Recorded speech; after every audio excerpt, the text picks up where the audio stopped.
ಕೊಳೆತ ಮಾಂಸ ಗಬ್ಬು ವಾಸನೆ ಹೆಂಗ್ ತಿಂತಾ ಇದ್ರಿ ಇದನ್ನ ಬೆಂಗಳೂರಿನಲ್ಲಿ ಆಹಾರ ಇಲಾಖೆಯಿಂದ ಈಗ ಭರ್ಜರಿ ಕಾರ್ಯಾಚರಣೆ ನಡೆಸಲಾಗಿದೆ. ವಿವಿಧ ಹೋಟೆಲ್ಗಳ ಮೇಲೆ ದಾಳಿ ನಡೆಸಿದ್ದು ಹಲವು ವಸ್ತುಗಳನ್ನು ವಶಕ್ಕೆ ಪಡೆದಿದ್ದಾರೆ. ತಪಾಸಣೆಯ ವೇಳೆ ಬರೋಬ್ಬರಿ 132 ಕೆಜಿ ಕೊಳೆತ ಮಾಂಸ ಪತ್ತೆಯಾಗಿರುವಂಥದ್ದು. ಕೊಳೆತ ಮಾಂಸ ಗಬ್ಬು ವಾಸನೆ ಹೆಂಗ್ ತಿಂತಾ ಇದ್ರಪ್ಪ ಇದನ್ನ ಅನ್ನುವಂಥ ಪ್ರಶ್ನೆ ಮೂಡುತ್ತೆ. ಇಲ್ಲಿ ಬೆಂಗಳೂರಿನಲ್ಲಿ ಆಹಾರ ಇಲಾಖೆಯಿಂದ ಈಗ ಕಾರ್ಯಾಚರಣೆ ಮಾಡಲಾಗಿದೆ. ವಿವಿಧ ಹೋಟೆಲ್ಗಳ ಮೇಲೆ ದಾಳಿ ನಡೆಸಿ ಹಲವು ವಸ್ತುಗಳನ್ನು ವಶಕ್ಕೆ ಪಡೆಯಲಾಗಿದೆ. ತಪಾಸಣೆಯ ವೇಳೆ ಬರೋಬ್ಬರಿ 132 ಕೆಜಿ ಆಹಾರ ವಸ್ತುಗಳನ್ನು ವಶಕ್ಕೆ ಪಡೆಯಲಾಗಿದೆ. ಯುಬಿ ಸಿಟಿಯ ಹೋಟೆಲ್ ಸ್ಕೈನಲ್ಲಿ ಕೊಳೆತ ಚಿಕನ್ ಬೀಫ್ ಪತ್ತೆಯಾಗಿದೆ. ಕೊಳೆತಂತಹ ಮಾಂಸ ಇಲ್ಲಿ ಪತ್ತೆ ಆಗಿರುವಂಥದ್ದು. ಗಬ್ಬು ವಾಸನೆ, ಇದನ್ನು ಹೆಂಗಪ್ಪ ತಿನ್ನೋದು, ಹೆಂಗೆ ತಿಂತಾ ಇದ್ರು ಜನ ಇಷ್ಟು ದಿನ ಅನ್ನುವಂಥ ಪ್ರಶ್ನೆಯಲ್ಲಿ ಮೂಡುತ್ತೆ. ಬೆಂಗಳೂರಿನಲ್ಲಿ ಆಹಾರ ಇಲಾಖೆ ನಿನ್ನೆ ಕೂಡ ಕಾರ್ಯಾಚರಣೆ ನಡೆಸಿತ್ತು, ಈಗಲೂ ಕೂಡ ಕಾರ್ಯಾಚರಣೆ ನಡೆಸಿದ್ದು ವಿವಿಧ ಹೋಟೆಲ್ಗಳ ಮೇಲೆ ದಾಳಿ ಮಾಡಿದೆ. ತಪಾಸಣೆಯ ವೇಳೆ ಬರೋಬ್ಬರಿ 132 ಕೆಜಿಯ ವಸ್ತುಗಳನ್ನು ವಶಕ್ಕೆ ಪಡೆಯಲಾಗಿರುವಂಥದ್ದು. ಹೋಟೆಲ್ ಸ್ಕೈ ಕರ್ಮಕಾಂಡ ಇದು ನೋಡಿ.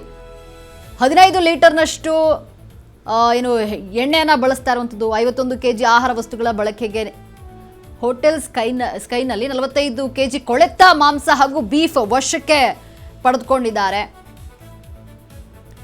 ಬರೋಬ್ಬರಿ 6 ಕೆಜಿಯಷ್ಟು ವೆಜಿಟೇಬಲ್ ಕಟ್ಲೆಟ್ ಪತ್ತೆಯಾಗಿದೆ. 15 ಲೀಟರ್ನಷ್ಟು ಪದೇ ಪದೇ ಬಳಸಿದಂತಹ ಅಡುಗೆ ಎಣ್ಣೆ ಪತ್ತೆಯಾಗಿದೆ. 51 ಕೆಜಿ ಆಹಾರ ವಸ್ತುಗಳು ಬಳಕೆಗೆ ಯೋಗ್ಯವಲ್ಲ ಅಂತ ಪತ್ತೆಯಾಗಿದೆ. ಇನ್ನು ಬಳಕೆಗೆ ಯೋಗ್ಯವಲ್ಲದ ಹೋಟೆಲ್ ಸ್ಕೈನ ಆಹಾರವನ್ನು ನಾಶ ಮಾಡಲಾಗಿರುವಂಥದ್ದು. ಇನ್ನು ಹೋಟೆಲ್ಗಳ ತಪಾಸಣೆಯ ವೇಳೆ ಕಳಪೆ ಆಹಾರ ಪತ್ತೆಯಾಗಿದೆ.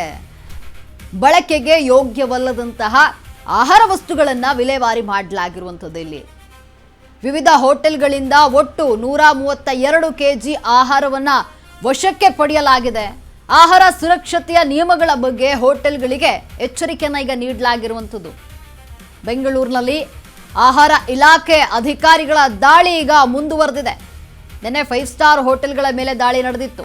ಚರ್ಚ್ ಸ್ಟ್ರೀಟ್ನ ಹಲವು ಹೋಟೆಲ್ಗಳಲ್ಲಿ ಆಹಾರ ಪರಿಶೀಲನೆ ಮಾಡಲಾಗಿದೆ.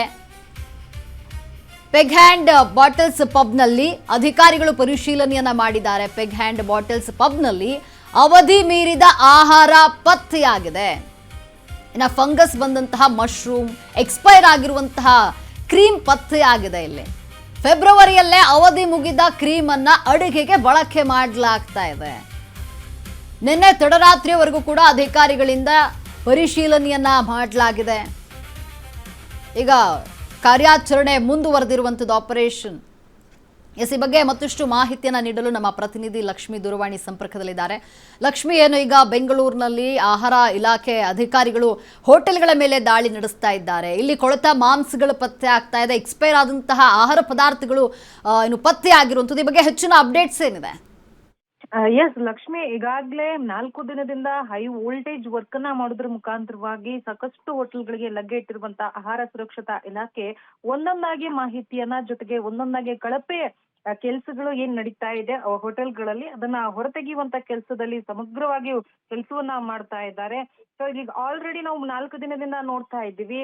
ಕಳೆದ ಬಾರಿ ಎಲ್ಲ ನಾವು ನೋಡ್ತಾ ಇದ್ವಿ, ಚಿಕ್ಕ ಪುಟ್ಟದಾದಂತಹ ಹೋಟೆಲ್ಗಳಿಗೆ ಲಗ್ಗೆ ಇಡ್ತಾ ಇದ್ರು, ಹೈಜಿನಿಕ್ ಇಲ್ಲ ಅನ್ನುವಂತಹದನ್ನ ಹೇಳ್ತಾ ಇದ್ರು, ಜೊತೆಗೆ ಕಳಪೆ ಆಹಾರವನ್ನ ಬಳಕೆ ಮಾಡ್ತಾ ಇದ್ದಾರೆ ಅಂತ ಹೇಳಿ ಪತ್ತೆ ಆಗ್ತಿತ್ತು. ಆದ್ರೆ ಈಗ 5 ಸ್ಟಾರ್, 3 ಸ್ಟಾರ್, 7 ಸ್ಟಾರ್ ಅಂತ ಹೇಳಿ ಪ್ರತಿಷ್ಠಿತ ಹೋಟೆಲ್ಗಳೇನಿದಾವೆ ಬೆಂಗಳೂರಿನಲ್ಲಿ, ಆ ಹೋಟೆಲ್ಗಳಿಗೆ ಈಗ ಸದ್ಯಕ್ಕೆ ಲಗ್ಗೆ ಇಟ್ಟಿರುವಂತದ್ದು.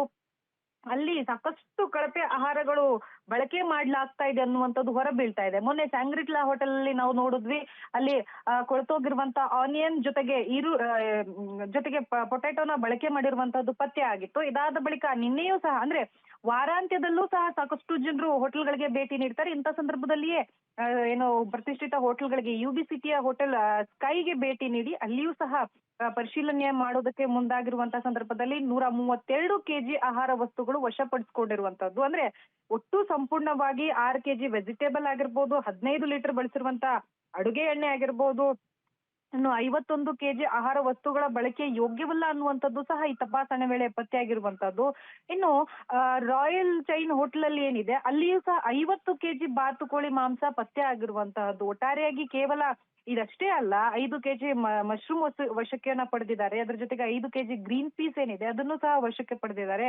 ಇನ್ನು ಮೀನು ಬಳಕೆಯೂ ಸಹ ಅಂದ್ರೆ ತುಂಬಾ ದಿನಗಳಿಂದ ಇಟ್ಟಿರುವಂತಹ ಮೀನನ್ನ ಬಳಕೆ ಮಾಡ್ಲಾಗ್ತಾ ಇದೆ. ಅದರಲ್ಲೂ ಸಹ ಈಗ ನಾನ್ ವೆಜ್ ಪ್ರಿಯರು ಹೆಚ್ಚಾಗಿ ಈ ದೊಡ್ಡ ದೊಡ್ಡ ಹೋಟೆಲ್ಗಳನ್ನ ರೆಫರ್ ಮಾಡ್ತಾರೆ. ಅಂದ್ರೆ ಅಲ್ಲಿ ಚೆನ್ನಾಗಿರುತ್ತೆ ಅನ್ನುವಂಥದ್ದು, ಟೇಸ್ಟ್ ಅನ್ನುವಂಥದ್ದನ್ನ ಬಿಟ್ರೆ, ಹೈಜೆನಿಕ್ ಅನ್ನುವಂಥದ್ದನ್ನ ಬಿಟ್ರೆ, ಆದ್ರೆ ಅಲ್ಲಿ ಕಳಪೆ ಇದೆ ಅನ್ನುವಂಥದ್ದು ಯಾರಿಗೂ ಸದ್ಯಕ್ಕೆ ಗೊತ್ತಾಗ್ತಾ ಇರ್ಲಿಲ್ಲ. ಈಗ ಒಂದೊಂದೇ ದಿನ ಪ್ರತಿದಿನವೂ ಒಂದೊಂದು ದೊಡ್ಡ ದೊಡ್ಡ ಹೋಟೆಲ್ಗಳಿಗೆ ಕಾಲಿಡುವುದರ ಮುಖಾಂತರವಾಗಿ ಅಲ್ಲಿ ಆಗ್ತಾ ಇರುವಂತಹ ಹೋಟೆಲ್ಗಳಲ್ಲಿ ಆಗ್ತಾ ಇರುವಂತಹ ಪದಾರ್ಥಗಳ ಬಳಕೆ ಏನಿದೆ ಅದರ ಕರ್ಮಕಾಂಡವನ್ನ ಹೊರಗೆಳಿತಾ ಇರುವಂತದ್ದು. ಅದ್ರ ಜೊತೆಗೆ ಈಗ ಪೆಗ್ ಅಂಡ್ ಬಾಟಲ್ಸ್ ಪಬ್ಗೂ ಸಹ ನಿನ್ನೆ ಅಧಿಕಾರಿಗಳು ತಡರಾತ್ರಿವರೆಗೂ ಭೇಟಿ ನೀಡಿ ಅಲ್ಲಿ ಪರಿಶೀಲನೆ ಮಾಡಿ ಬಳಿಕ ಬೀಗ ಜಡಿದಿರುವಂತಹದ್ದು. ಅಂದ್ರೆ ಅಲ್ಲಿಯೂ ಸಹ ಆಹಾರ ಪದಾರ್ಥಗಳಿದೆ, ಅಲ್ಲಿಯೂ ಸ್ಯಾಂಪಲ್ ಪಡೆದಿದ್ದಾರೆ. ಕಿಚನ್ಗೆ ಅಧಿಕಾರಿಗಳು ಎಂಟ್ರಿ ಕೊಟ್ಟು ಕಿಚನ್ ಅನ್ನ ಸಂಪೂರ್ಣವಾಗಿ ಲಾಕ್ ಮಾಡಿದ್ದಾರೆ. ಒಟ್ಟಾರೆಯಾಗಿ ಯಾವೆಲ್ಲ ಹೋಟೆಲ್ಗಳಿಗೆ ಸದ್ಯಕ್ಕೆ ಅಧಿಕಾರಿಗಳು ಭೇಟಿ ಕೊಟ್ಟಿದ್ದಾರೋ ಆಯಾ ಹೋಟೆಲ್ಗಳಲ್ಲಿ ಎಲ್ಲಾ ಕಡೆಗೂ ಸಹ ಒಂದಲ್ಲ ಒಂದು ಕಳಪೆ ಮಾಹಿತಿಗಳು ಜೊತೆಗೆ ಕಳಪೆ ಆಹಾರ ಪದಾರ್ಥಗಳನ್ನ ಬಳಕೆ ಮಾಡ್ಲಾಗ್ತಾ ಇರುವಂತದ್ದು ಗೊತ್ತಾಗಿರುವಂತದ್ದು. ಅದ್ರ ಬೆನ್ನಲ್ಲೇ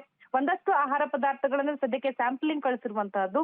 ಸ್ಯಾಂಪ್ಲಿಂಗ್ ಬಳಿಕ ವರದಿ ಬಂದ ಬಳಿಕ ಮತ್ತೆ ಯಾವೆಲ್ಲ ಕಳಪೆ ಪದಾರ್ಥಗಳನ್ನ ಬಳಕೆ ಮಾಡ್ಲಾಗ್ತಾ ಇದ್ದಾರೆ ಅನ್ನುವಂಥದ್ದು ಗೊತ್ತಾಗುತ್ತೆ. ಇನ್ನು ಒಟ್ಟಾರೆಯಾಗಿ 7 ಜನ ಆಹಾರ ಇಲಾಖೆ ಅಧಿಕಾರಿಗಳು ಜೊತೆಗೆ ಆಯುಕ್ತರು ಸಹ ಸ್ಥಳಕ್ಕೆ ಹೋಟೆಲ್ಗಳಿಗೆ ಭೇಟಿ ನೀಡುವುದರ ಮುಖಾಂತರವಾಗಿ ಒಂದು ಕಾರ್ಯಾಚರಣೆಯನ್ನ ಅತಿ ವೇಗವಾಗಿ ಮಾಡ್ತಾ ಇರುವಂತದ್ದು. ಬೆಂಗಳೂರಿನಲ್ಲಿ ಒಂದು ಕಡೆ ಆಹಾರ ಸುರಕ್ಷತಾ ಇಲಾಖೆ ಈ ಒಂದು ಕೆಲಸವನ್ನ ಮಾಡ್ತಾ ಇರುವಂತದ್ದು, ಇನ್ನೊಂದು ಕಡೆ ಬೆಂಗಳೂರಿನಲ್ಲಿ ಸಂಪೂರ್ಣವಾಗಿ ಗ್ರೀನ್ ಆಗುವಂತ ನಿಟ್ಟಿನಲ್ಲಿ ಸದ್ಯಕ್ಕೆ ಈ ಎಲ್ಲವೂ ಹೊರಬೀಳ್ತಾ ಇದೆ. ಇವತ್ತೂ ಸಹ ಆಹಾರ ಸುರಕ್ಷತಾ ಇಲಾಖೆ ಒಂದಷ್ಟು ಹೋಟೆಲ್ಗಳಿಗೆ ಭೇಟಿ ನೀಡುವುದರ ಮುಖಾಂತರವಾಗಿ ಏನು ಆಹಾರದ ಟೇಸ್ಟ್ ಅನ್ನ ಸ್ಯಾಂಪ್ಲಿಂಗ್ ಅನ್ನ ಕಲೆಕ್ಟ್ ಮಾಡೋದಕ್ಕೆ ಮುಂದಾಗ್ತಾ ಇರುವಂತದ್ದು. ಲಕ್ಷ್ಮಿ, ಧನ್ಯವಾದ ಲಕ್ಷ್ಮಿ ನಿಮ್ಮೆಲ್ಲ ಮಾಹಿತಿಗಾಗಿ.